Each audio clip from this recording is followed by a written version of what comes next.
And welcome in Standard 7, Subject General Science, Chapter number 16, Natural Resources, म्हणजेच नैसर्गिक साधन संपत्ती.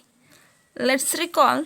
First question is, what is mean by natural resources? And second question is, give some examples of natural resources. तर थोडे आठवामध्ये तुम्हाला प्रश्न पहिला विचारला आहे, नॅचरल रिसोर्सेस म्हणजे नैसर्गिक संसाधने म्हणजे काय, जे निसर्गामध्ये उपलब्ध आहेत तर ते आपलं निसर्ग नॅचरल रिसोर्सेस म्हणतो. आणि त्याचे काही एक्झाम्पल्स बघा. We get many substances from nature. They satisfy a variety of our daily needs. Soil, stones, mineral, air, water, plants and animals on the earth are all various kinds of natural resources.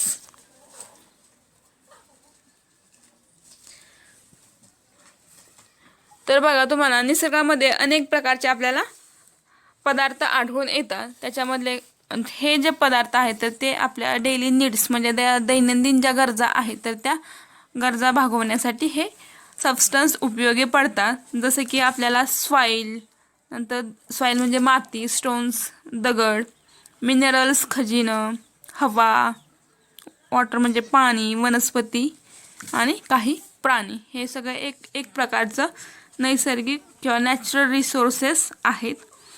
Let's recall. First question is, what is mean by lithosphere? Lithosphere म्हणजे शिलावरण. शिलावरण म्हणजेच काय?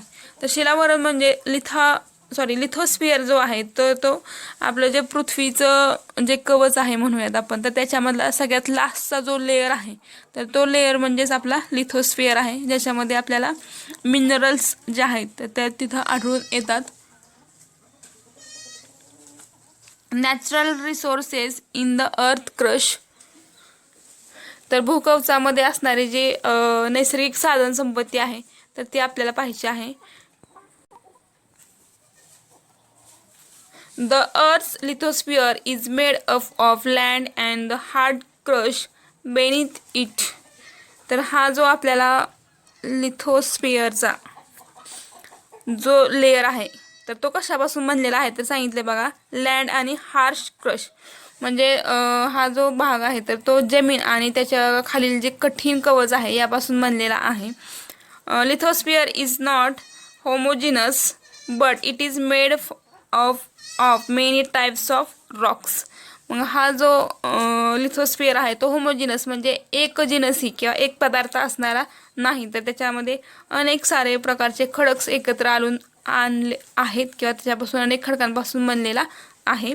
Resources in the अर्थ crush include mineral ores, mineral oil, other fuels, Roxx, waters, elements etcetera.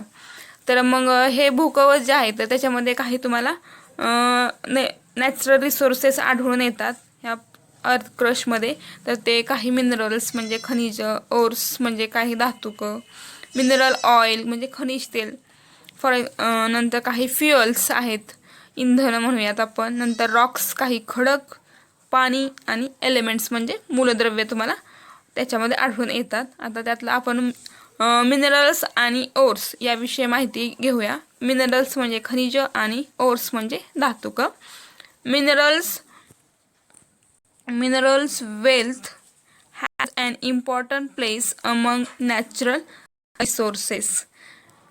तर म्हणजे नैसर्गिक जी साधन संपत्ती आहे तर त्याच्यामध्ये हे जे मिनरल जो आहे तो अत्यंत महत्त्वाचा घटक मानला जातो. Minerals are formed by various processing taking place in the environment. मग हे जे मिनरल्स तयार होण्यासाठी जे एन्व्हायरमेंट आहे किंवा त्याच्यावरती खूप साऱ्या प्रक्रिया होऊन हे तयार होतं. The rocks on the earth are mainly made up of minerals. These minerals can be obtained by mining. म्हणजे हे रॉक्स किंवा पृथ्वीवरील जे खडक जे आहेत तर ते सुद्धा मिनरल्सपासून तयार झालेले असतात. आणि मायनिंग म्हणजे खाणकामाद्वारे हे खनिज आपल्याला उपलब्ध होतात. Only A few metals like for example gold, silver, copper, platinum and bismuth occurs in the free state in nature. तर निसर्गामध्ये फ्री स्टेटमध्ये मुक्त अवस्थेमध्ये काही मेटल्स आढळून येतात. तर त्याच्यामधले गोल्ड, सिल्वर, कॉपर आणि बिस्मथ हे जे आहे तर ते तुम्हाला फ्री स्टेटमध्ये आढळून येतात. Minerals that contain a high proportion of metal Minerals that contain a high proportion of metals are called ores. तर म्हणजे हे जे धातू आहेत, ज्या खनिजांमध्ये धातूचं प्रमाण जास्त आहे तर त्याला ओर्स असं म्हणलं जातं. It is economical to obtain metal from ores. The properties of mineral becomes clear from their characteristics, colour, लक्ष्य, hardness, shape in bracket length bracket complete, cleavage or fraction and streak. तर हे जे आहेत आपल्याला ओर्सपासून काही मेटल्स पाहिजे असतील तर त्याच्यामधले जे आहेत मिनरल्स, तर ते मिनरल्स जे आहेत किंवा धातुकापासून जे धातू आपल्याला मिळवायचे आहेत तर ते मिळवण्यासाठी आपण त्याचा विशिष्ट त्याचा गुणधर्म जो आहे तर त्या गुणधर्मापासून मिळवता येतात. फॉर एक्झाम्पल त्याचा कलर कसा आहे बघितला जातो. नंतर लक्ष्य म्हणजे चकाकी किती आहे, हार्डनेस कठीणपणा, त्याचा शेप आकार, लेंथ लांबी किंवा क्लिवेज काही फटी आहेत का, फ्रॅक्चर म्हणजे काय छटा गेलेल्या आहेत का, आणि स्ट्रिक म्हणजे फटी किंवा छटा. यावरून आपण या खनिजांचं विशिष्ट गुणधर्म जे आहेत तर ते स्पष्ट केले जातात. तुम्हाला आकृतीमध्ये मायनिंग कसं होते किंवा खोदकाम किंवा खाणकाम कसं केलं जातं इथं दाखवलेलं आहे पिक्चर्समध्ये. आता minerals are obtained from their ores by the exertion and purification. Impurities of sand and soil in an ore are called gangue.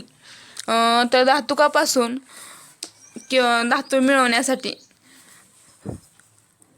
ते काय केलं जातं, एक्झॅक्शन म्हणजे निष्कर्षण केलं जातं, नंतर प्युरिफिकेशन शुद्धीकरण केलं जातं, आणि impurities of sand and soil हे जे आहेत म्हणजे त्या जे आपल्याला मेटल्स भेटलेलं आहे तर त्याच्यापासून वाळू माती जे आहे म्हणजे अशुद्ध पदार्थ ते बाजूला काढले जातात. आणि अशा अशुद्ध जे पदार्थ आहेत तर त्यांना गॅन्ग्युई असं म्हणलं जातं. आता नेक्स्ट पेजवरती या. तर नेक्स्ट पेजवरती हाव आर मिनरल्स फॉर्म जे आहे तर ते यावर्षी तुम्हाला काय सिलेबसमध्ये नाही. आता नेक्स्ट पेजवरती पुढच्या पॉईंटवरती येऊया. काही तुम्हाला नॉन मेटल्स मिनरल्सची काही एक्झाम्पल्स दिलेली आहेत. तर ती बघा कोणकोणती आहेत. म्हणजे अधातू असणारी काही खनिज, तर त्याच्यामधलं मायका म्हणजे त्याला अभ्रक म्हणलं जातं. नंतर सल्फरला आपण गंधक म्हणतो. जिप्सम, पोटॅश, ग्रॅफाईट, डायमंड आणि फेल्डस्पार हे नॉन मेटल्सचे काही एक्झाम्पल्स आहेत. नंतर मेटल मिनरल्स आहेत. धातू खनिजे कोणती आहेत बघा. आयर्न, गोल्ड, सिल्वर, टिन म्हणजेच कथील, bauxite, manganese, platinum and tungsten. These are examples of metal minerals. And energy मिनरल्सचे एक्झाम्पल बघा. कोल दगडी कोळसा, मिनरल ऑइल खनिज तेल अँड नॅचरल गॅस नैसर्गिक वायू. Okay, these are examples of energy minerals. Gems and gem like minerals. रत्नापुंजे म्हणजेच रत्न आणि रत्नासम किंवा त्याच्यासारखी दिसणारी काही मिनरल्स कोणते आहेत किंवा खनिजे कोणते आहेत तर बघूयात. Some important minerals like diamond, ruby, sapphire, emerald, jade, zircon are used as gems are in great demand. तर तुम्ही हिरं, माणिक किंवा नीलमणी, पाचू, जेड किंवा झिरकॉन अशा रत्नांची तुम्ही नावं ऐकली असतील. तर हे सगळे मिनरल्स आहेत निसर्गामध्ये उपलब्ध असणारे.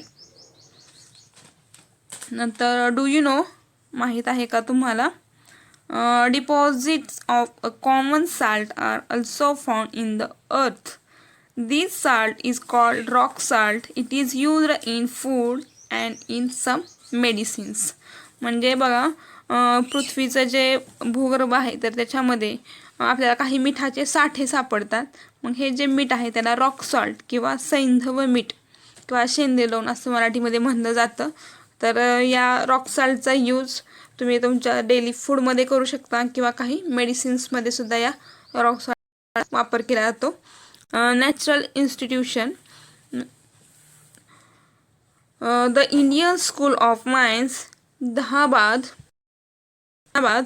was founded in 1926 to important education in mining. The Indian school of mine म्हणजेच बघा ही धनाबाद या ठिकाणी आहे. 1926 साली खाणकाम शिक्षण देणारी एक संस्था स्थापन करण्यात आलेली आहे. This institute has no been converted into and Indian Institute of तर ही जी खाणकाम देणारी शिक्षण संस्था आहे तर तिचं आता सध्याचं जे नाव आहे तर ते आहे इंडियन इन्स्टिट्यूट ऑफ टेक्नॉलॉजी म्हणून ती सध्या ऑल इंडियामध्ये कार्यरत आहे. Internet my friend the internet हे सुद्धा तुम्हाला यावर्षी सिलेबसमध्ये नाही. उर्वरित भाग जो आहे तो आपण नेक्स्ट लेक्चरला पाहूया. थँक्यू.